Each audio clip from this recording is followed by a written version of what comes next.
สวัสดีท่านผู้ชมนี่ก็คือคนป่วยทั้งสองนะฮะนอนเฮียงกันอยู่ตรงนี้เออทีมงานเราก็ผสมปูนนะทุกท่านก็มีผู้ควบคุมงานด้วยนะเนาะเขาเรียกวิศวะได้เนาะ อันนี้วิศวะได้นี่เลยคุมงานพญวุฒิยังไงคุณพ่อฮะ2 เสามันเลิกขนาดได้เฮ็ดจะได้บ่นี่เอาอีกแล้วบ่สงสัยสิแนวนี้บัดนี้ปาดโถต้นนี้เด้ถอนบ่ขึ้นแล้วปาดโถ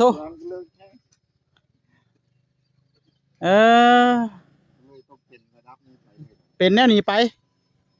พอตอนแรกเรายังไม่ได้ถมดินเอาก็เลยบ่ฮู้จักไปเจาะระบบปูนไว้อีกบัดนี้เอาขึ้นบ่ได้แล้วบ่นี่ว่ายกขึ้นก็บ่ได้ปาดโถแข็งโปกเลยยังไงบ่นี่เอาแน่นี่บ่ตบมุมพุ่นกับมุมพี่มันคือกันก็เลยเป็นแน่นี่เลยบ่นี่สะพานเลยคนละเมื่อยใจน้ำเจ้าข้างหลังว่าข้างหลังข้างหน้ามาอีกแล้วเอาแล้วแต่เจ้ามันเจาะลึกกว่านี้บ่ได้แล้วมันบ่ไล่ตามกันนะมันสุดแล้วบ่เจอเงามะขามอีกเจอเงามะขามอีกก็เลยบ่ได้เลยแม่นว่าแม่นเจ้าบ่มีน้ำหนักบ่กดมันบ่ลงบ่ครับก็บ่ขาดเอาตามที่เจ้าสะดวกเลยมันก็เป็นแนวนั้นแหละมันไปแนวนั้นแล้ว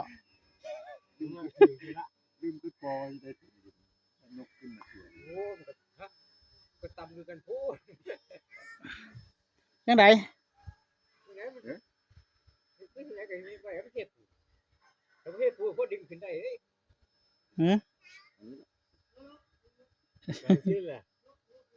ให้ตัวเสาซ้ายกับขวาต่ำซะเนาะเอาแล้วแต่เจ้าสันเอาน้ำเอาหันเหลี่ยมมันให้ถึงได้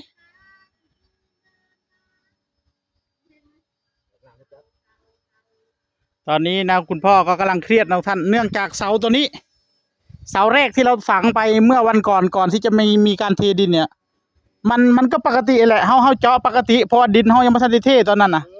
บัดที่นี่เฮาเจาะแล้วโตอื่นบัดเฮาถมดินบัดนี้โตอื่นบัดมันอยู่สูงกว่าพี่น้องเอ้ยมันก็เลยจำเป็นต้องตัวนี้สิเตี้ยกว่าหมู่ตัวนี้กับตัวพุ่นตัวฝั่งซ้ายกับฝั่งขวา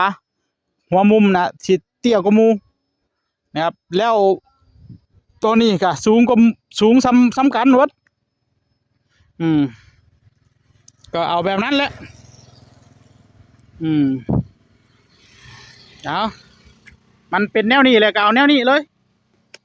ลุยคันขึ้นยังหลายมันสิบ่ได้ยังมื้อนี้นะปาดปูนเต็มกระบะอะเนาะเลยบ่ปาดโถปาดโอ้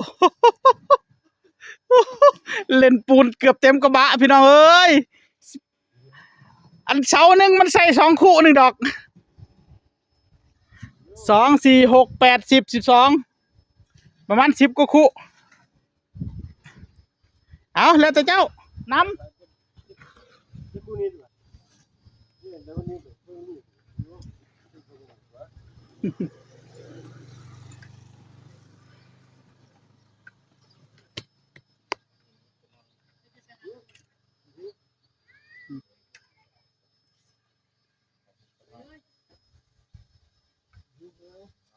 เอาเลยลุย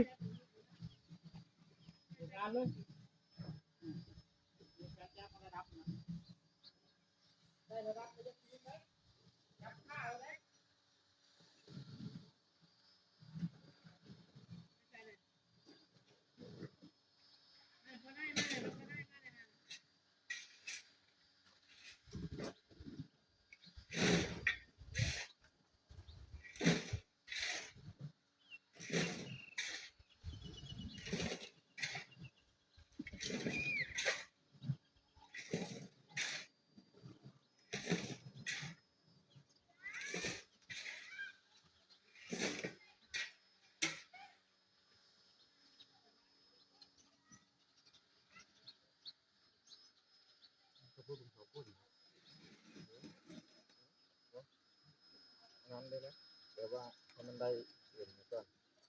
กันอยู่ที่เอ็นใช่ครับเลยคือแล้วล่ะเป็นดู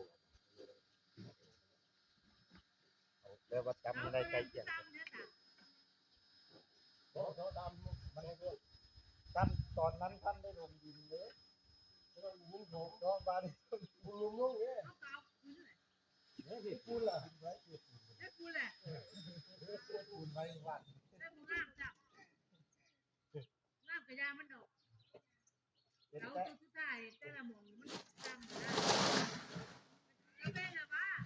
แล้วไอ้แกนกับกระเล่าเด็ดเด็ดอ่ะพอดีมีเสียงมีจับโอเคไปสวนบุญได้เป็น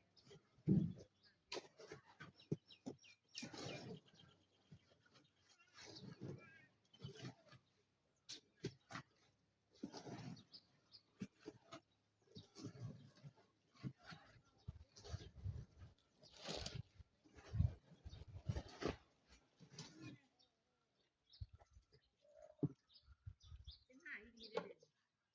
ย่าปีกับใจเกียร์ตัวเดียวอยู่วัดปีจิตใจก็น่ะเกียร์ตัว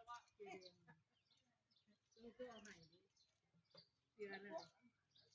ถ้าถุงยี่กิ่วถุงยี่กิ่วเนี่ยทักขนาดได้แล้วมักเลย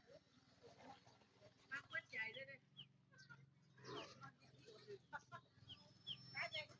เสือพวกนั้นมีแล้วตัวนั่งแก่แล้วจะได้ไว้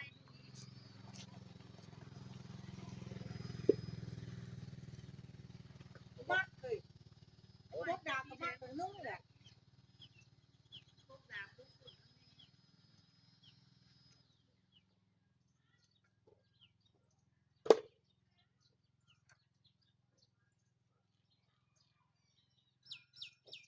เอาวันไฮไฟกับไฟใจกับคู่ใจนะ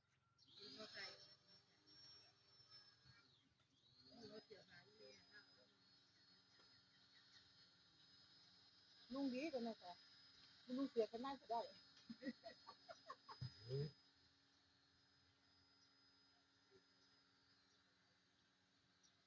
โอ้จังคักเล่นคัก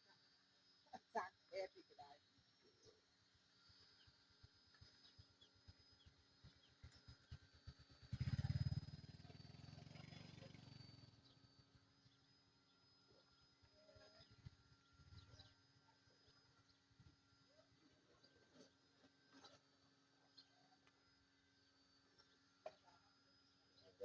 ก็คือหัวงามเออจ้าเลยเนาะ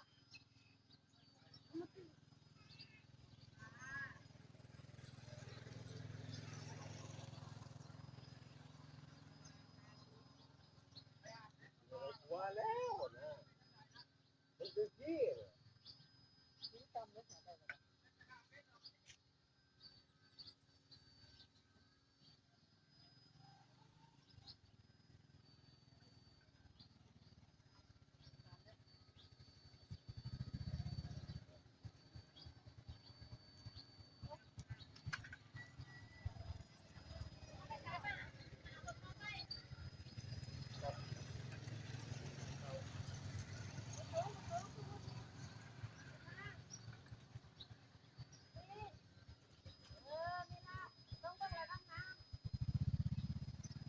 ตาเดียวตาเดียวไม่กินต้อง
ได้ก็ใช้ได้แล้วเล็กอะไรขนาดนั้น ว่ามาใช้เลย เล็กอะไรขนาดนั้นอะไรแล้วปักกบปักกบด้วยนี่เมื่อไหร่จะได้เวลากินเหล้าเวลา มาตรฐาน ไหนเราเดียวนี่กูเอาเป็นเอง ก็ได้แล้วพ่อมาโหลดกันเนี่ย ตาตูมสงสัยได้ที่ตาตูมเลย เอาบ้านเราอ่ะ กันแน่แล้วจำพ่อมา เอา แล้ว มาเลยจะจับพ่อมาเลย ก็ตา จะ ตูม จับ ที่ พ่อมาเดี๋ยวนี้ วิศวะนี่คุมงานให้มันเร็วๆคนนี้ เดี๋ยวจะเอามาเลยเดี๋ยวเราหนาวมาเลย คุมงานให้มันเร็วคนนี้อีกหน่อยนึงวิศวะเนี่ย ตามสบายกันนี่นะ โอ้ มาย ทำงานกับเบอร์นี่นะ ให้มันตัวหน่อยอย่างนี้ไม่ได้ทำาน มางมื นี่ อเปล่าไม่ให้เราอะไรมาไปเอามาเลยนะไม่ใช่น่ะ วันหนึ่งก็ไม่ได้หลุมหนึ่งก็ได้ไม่ได้นะเดี๋ยวเวลา เมานอนหรือเมาอะไร เดี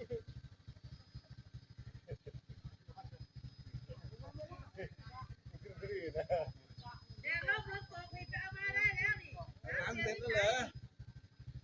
รู้ว่าแต่ยังไม่ได้ถึงนะเนี่ย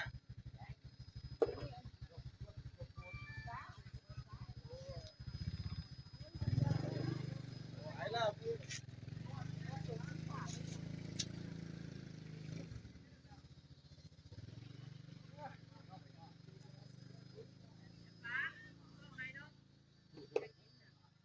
มามือเปล่าไหม ไปแล้วบอก บอกมึงแล้วสิมาได้แบบไหนแล้วสิได้ยังมา น้องได้ เป็นพวกนี้นะนู่นผู้เดียวกับเราเป็นพวกนี้นะ แม่บอก แล้วเขาละชาติ แล้